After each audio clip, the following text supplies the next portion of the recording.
Para mabantayan ang status ng farm-to-market road sa bansa, isang portal ang inilunsad ng Department of Agriculture. Detalye po tayo sa ulat on the spot ni Mariz Umali. Mariz. Connie, ang Farm to Market Road Watch na ito ay kasunod ng sumbong sa Pangulo website na inilunsad naman para ma-monitor at matrack ang lahat ng mga farm to market road projects sa buong bansa at para may mapagsumbungan ng taong bayan kaugnay sa mga anomalya at korupsyon sa mga proyektong ito.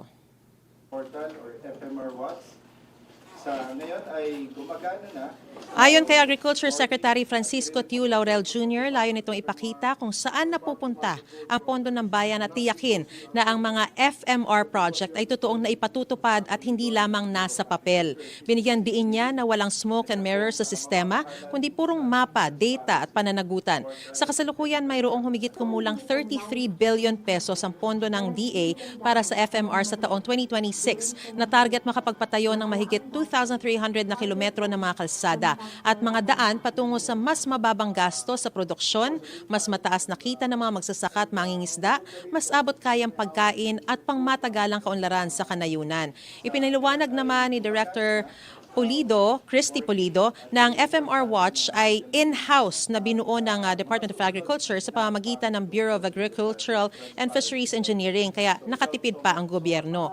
Nakapaloob sa portal ang mga detalye ng bawat proyekto tulad ng project code, budget, target at aktwal na haba ng kalsada, contractor, status at mga geotagged na larawan. Maaari ring mag-upload ng mga larawan, magbigay ng feedback at mag-report ng mga issue ang publiko sa pamamagitan ng portal.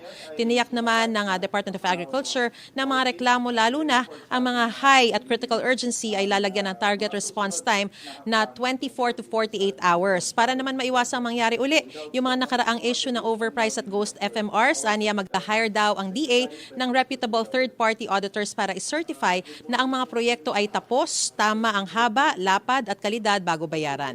Makikipag-ugnayan din ang ahensya sa mga civil society groups, mga samahan ng magsasaka at mangingisda at mga NGO para tumulong sa pagmamonitor. Aminado si Secretary Tiu Laurel Jr. na may backlog ang mga proyekto mula 2021 hanggang 2025 at inaasahang aabot sa mahigit 6,000 ang kabuuang proyekto na makikita sa portal kapag naisama na ang mga proyekto para sa 2026.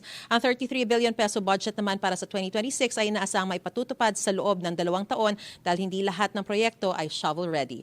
Samantala ko, inihahanda na rin ng Department of Agriculture ang implementing guidelines na inaasahang mailalabas sa kalagitnaan ng Pebrero at i-upload daw nila ito sa kanilang FMR Watch portal para sa kaalaman ng publiko. At yan ang pinakasariwang balita mula pa rin dito sa Department of Agriculture. Balik sa iyo, Connie. Maraming salamat, Mariz Umali.